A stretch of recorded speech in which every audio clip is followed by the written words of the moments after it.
మహాశివరాత్రి రోజున మిమ్మల్ని మెలకువగా ఉంచేందుకు 4 శివుని కథల్లో రెండవ కథ. అదేమిటంటే, రావణుడు కుబేరుణ్ణి లంక నుంచి బహిష్కరిస్తాడు. కుబేరుడు సొంత రాజ్యం నుండి పారిపోవాల్సి వస్తుంది. తన రాజ్యం ఇంకా ప్రజల విషయమై పరితపిస్తూ అతను శివుణ్ణి కొలవడం మొదలుపెట్టి గొప్ప శివభక్తుడు అవుతాడు. శివుడు తనకున్న కరుణ చేత వేరే రాజ్యాన్ని ఇంకా ప్రపంచంలోని సంపదలన్నిటినీ అతనికి ప్రసాదిస్తాడు. దాంతో కుబేరుడు ప్రపంచంలోనే అత్యంత ధనికుడైన రాజవుతాడు.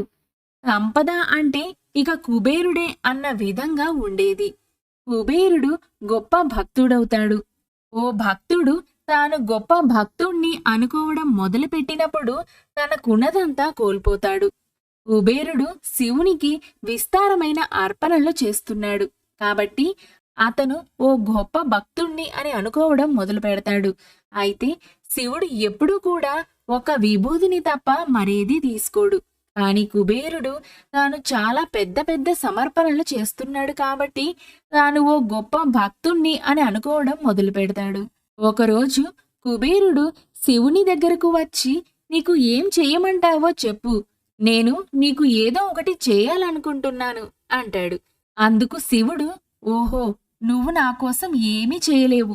నా కోసం నువ్వు ఏం చేయగలవు? నాకు ఏమీ అక్కర్లేదు, నేను బాగా ఉన్నాను అని గణపతిని చూపుతూ, కాని నా కుమారుడు గణపతికి ఎప్పుడూ ఆకలి వేస్తూనే ఉంటుంది, అతన్ని తీసుకెళ్లి బాగా భోజనం పెట్టు అంటాడు. కుబేరుడు అదొక సమస్యే కాదు అని గణపతిని భోజనానికి తీసుకువెళ్తాడు. భోజనం వడ్డిస్తారు. ఆయన తింటూనే ఉంటాడు. వాళ్ళు ఆయనకి వడ్డిస్తూనే ఉంటారు.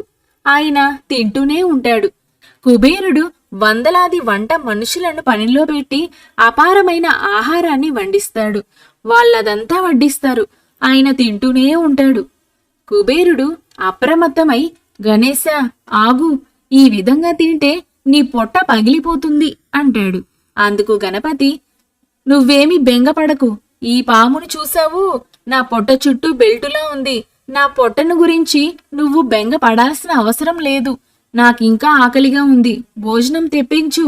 నువ్వే కదా నా ఆకలి గురించి చూసుకుంటానన్నావు అంటాడు. కుబేరుడు తనకున్న సంపదనంతటినీ ఖర్చు పెడతాడు. అసలేమంటారంటే, ఆహారం కొనడానికి అతను కొంతమందిని వేరే లోకాలకి కూడా పంపించాడంటారు.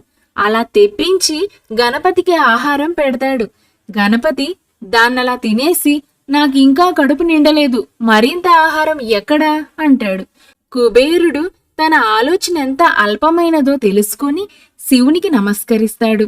నాకున్న సంపద నీకు కాలి మట్టితో కూడా సమానం కాదు.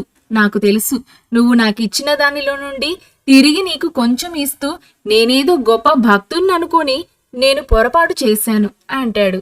ఆ క్షణం నుండి వేరే దిశగా కదులుతుంది. కథ బాగుంది కదండి. అందరూ బాగుండాలి, అందులో నేను ఉండాలి.